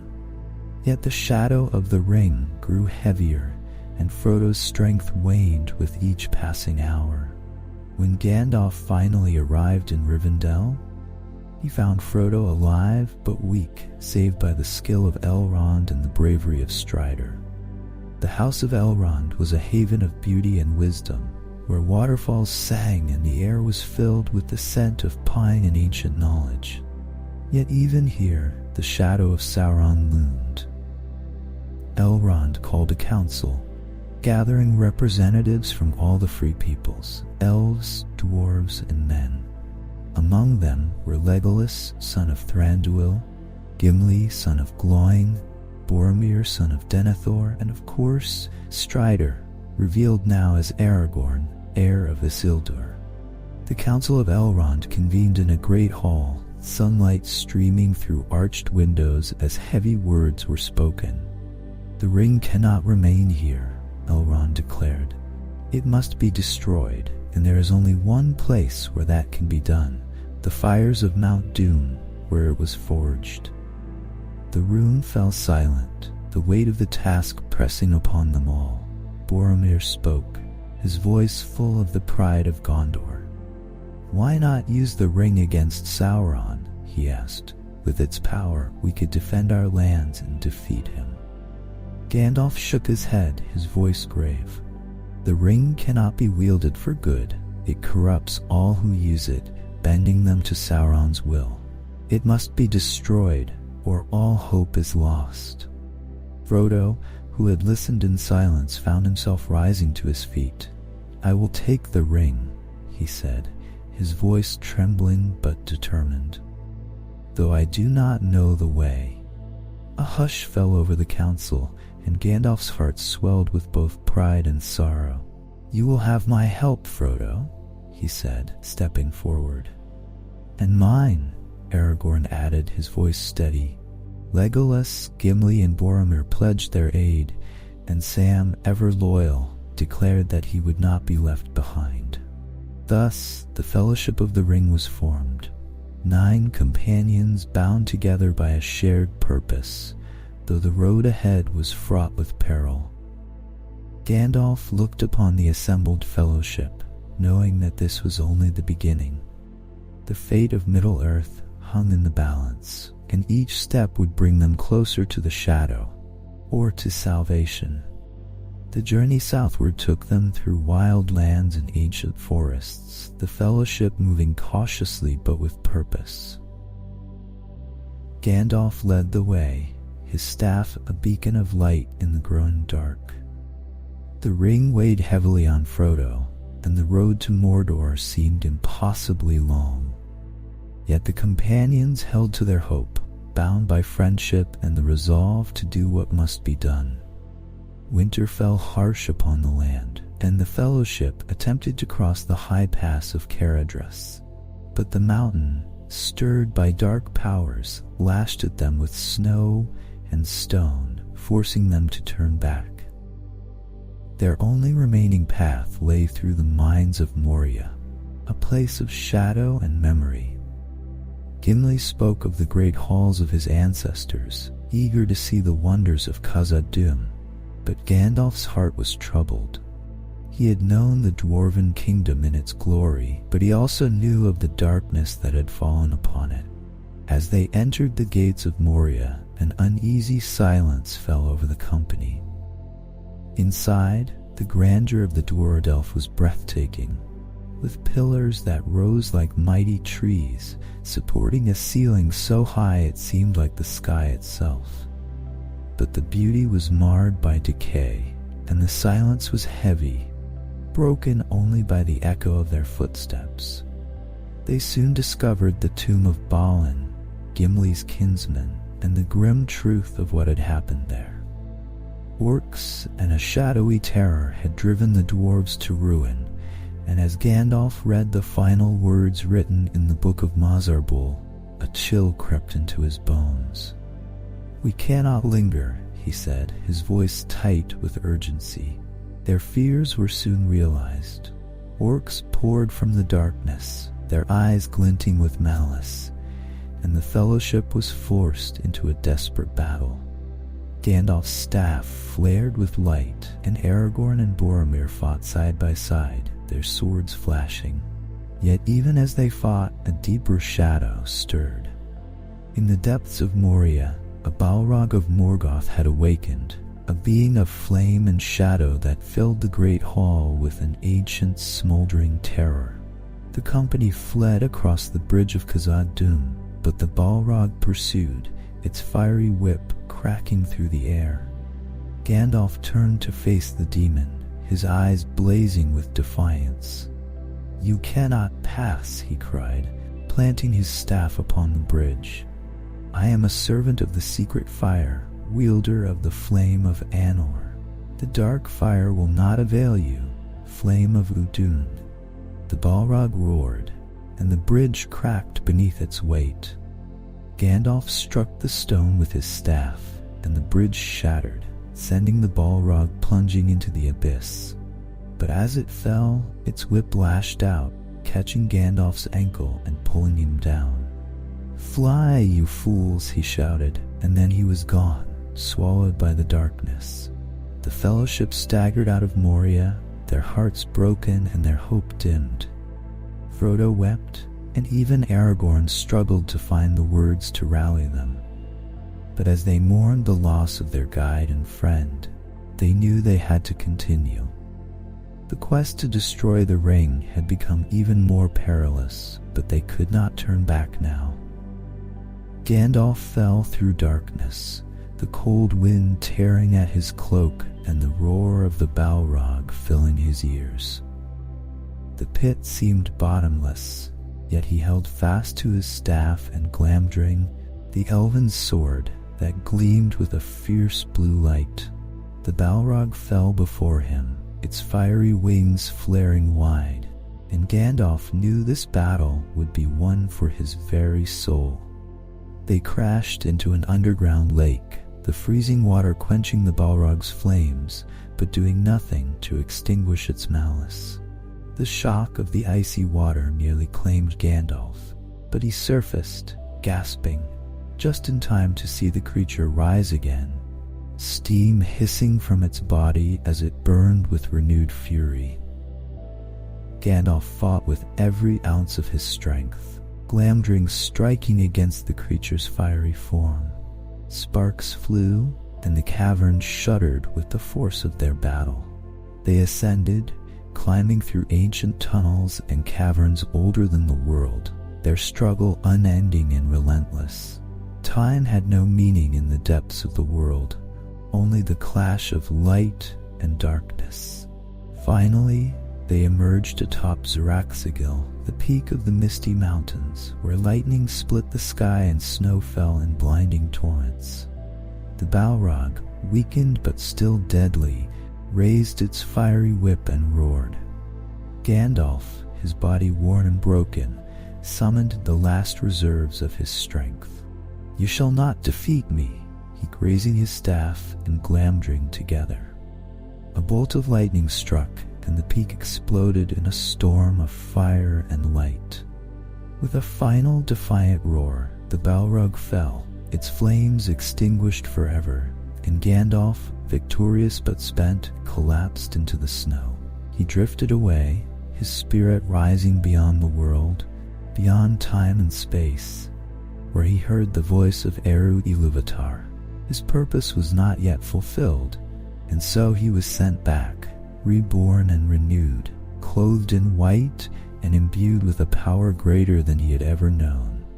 Gandalf awoke to the touch of wind on his face and the soft caress of sunlight filtering through pine branches. His old gray form was gone, replaced by robes of radiant white. His hair and beard shimmered like silver fire, and his eyes held the wisdom of ages, deep and unyielding. He was no longer Gandalf the Grey, but Gandalf the White, returned to Middle-earth with renewed purpose. Gwaihir the Windlord, the great eagle who had rescued him once before, soared down from the skies and landed beside him. "Gandalf," the eagle called, his mighty wings stirring the air. "You have returned from the shadows. What is your command?" Gandalf climbed onto Gwaihir's back, his heart filled with both sorrow and hope. "Take me to the lands of Rohan," he said, his voice strong and clear. "There is much to be done, and I must not tarry." They flew over the wide plains of Rohan, the wind singing in Gandalf's ears as he prepared himself for the trials to come. Saruman's betrayal weighed heavily on him, but he knew that King Theoden and the people of Rohan needed him now more than ever. The White Wizard would not let the forces of darkness consume them. When Gwaihir set Gandalf down outside Edoras, the golden hall of Meduseld loomed before him, majestic yet shrouded in gloom. The once proud banners of Rohan hung limp, and the people moved about with heavy hearts, their spirits crushed by the darkness that had taken hold of their king. Gandalf, now robed in white, strode forward, his staff gleaming with an inner light. Beside him walked Aragorn, Legolas, and Gimli, who had reunited with him on their way to Rohan. The guards of Meduseld, though wary, could not resist Gandalf's commanding presence and let him pass, their eyes wide with a mixture of fear and awe. Inside the hall, King Theoden sat upon his throne, a shadow of his former self. His hair had turned white, and his eyes were clouded, as if he had aged decades in a few short years. Grima Wormtongue stood at his side, whispering poison into his ear, his pale face twisted with malice. Gandalf approached, his staff raised. "Theoden, son of Thengel," he called, his voice ringing through the hall. "Too long have you sat in darkness, your mind twisted by the lies of this worm. Rise and reclaim your strength, for your people need their king." Wormtongue stepped forward, sneering. "You have no power here, Gandalf the Grey," he spat, his voice dripping with venom. "Begone before I have you cast out." Gandalf cast aside his grey cloak, revealing the blinding white beneath. "I am no longer Gandalf the Grey," he declared, and the light from his staff flared, driving back the shadows that clung to Theoden. "I am Gandalf the White, and I come to free you from Saruman's treachery." The spell that had ensnared Theoden cracked and shattered. The king blinked, his vision clearing, and he stood, his old strength returning. Wormtongue, realizing his hold was broken, stumbled back, his eyes wide with terror. Theoden straightened, his gaze sharp and clear for the first time in years. "Grima," he said, his voice firm and strong, "your words have poisoned my mind for too long. Begone from this hall and never darken its doors again." Wormtongue fled, his cowardice laid bare, and the hall erupted in cheers. Theoden turned to Gandalf, his eyes filled with gratitude and newfound resolve. "What must we do?" he asked. Gandalf placed a hand on his shoulder. "Rohan must rise," he said. "We ride to war, but first we must make ready." The people of Rohan gathered what strength they could, preparing to ride for Helm's Deep, the ancient fortress that had defended their land for generations. Gandalf worked tirelessly, urging Theoden to rally his people and send word to the scattered Rohirrim. Aragorn, Legolas, and Gimli helped in every way they could, though the task seemed impossible. The forces of Saruman were vast, and Rohan was weakened. They made the long march to Helm's Deep, the elderly women and children among them, as warriors prepared for battle. The fortress stood proud against the mountains, but the tension in the air was palpable. Rain began to fall, cold and relentless, and the sky darkened as Saruman's army drew near. A horde of Uruk-hai, bred for war and bloodshed, marching with grim determination. Gandalf knew the odds were against them. he moved among the men, his voice a balm to their fears, inspiring them to stand fast. Courage will now be your greatest weapon, he told them, his white robes gleaming in the storm. Hold your ground, for hope still lives. The battle began with a deafening roar, arrows flying and swords clashing. The walls of Helm's Deep trembled under the assault, but the defenders fought with every ounce of their strength. Aragorn and Legolas stood side by side, felling Uruk-hai with swift precision, while Gimli swung his axe with relentless fury. Gandalf, his power spent sparingly, called down light to blind the enemy and held the gates with his staff. Yet even his magic could not stop the relentless tide forever. The walls were breached, and it seemed that all hope was lost. But Gandalf had not been idle. As dawn approached, he had sent a message into the wilds, calling for aid. Now at the break of day, he appeared atop a ridge, a blazing figure of white, and with him came Éomer and the riders of Rohan, their spears glinting in the morning light.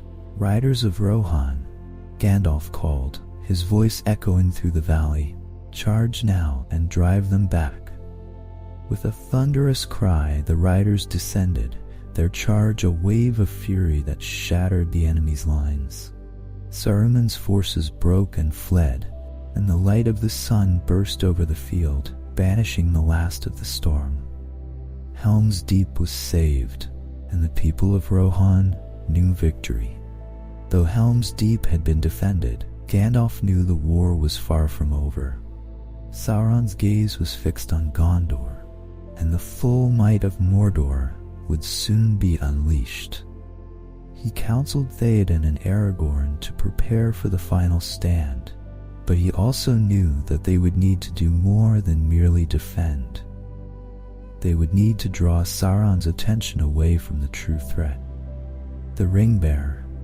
Gandalf traveled to Minas Tirith, the great city of Gondor, where preparations for war were underway. The steward, Denethor, had grown more unstable, his mind poisoned by grief and fear. Gandalf clashed with him, trying to bring the city's defenses into order, but Denethor's pride and despair made the task nearly impossible. The White Wizard also worked to gather allies, sending word to the scattered realms of men and urging the elves of Lothlorien and the dwarves of Erebor to join the fight. He met with Aragorn, who had begun to embrace his destiny, and together they formed a plan, a final stand at the Black Gate, a desperate move to distract Sauron and give Frodo a chance to reach Mount Doom. The war for Middle-earth had begun in earnest, and Gandalf's heart ached with the knowledge of all that had been sacrificed. Yet he held fast to hope, for he believed in the courage of men, the wisdom of elves, the strength of dwarves, and the quiet resilience of hobbits. The storm was coming, and Gandalf would stand at its center, a flame of light against the encroaching dark. For Middle-earth, and for the love of all who lived within it, he would fight until the very end.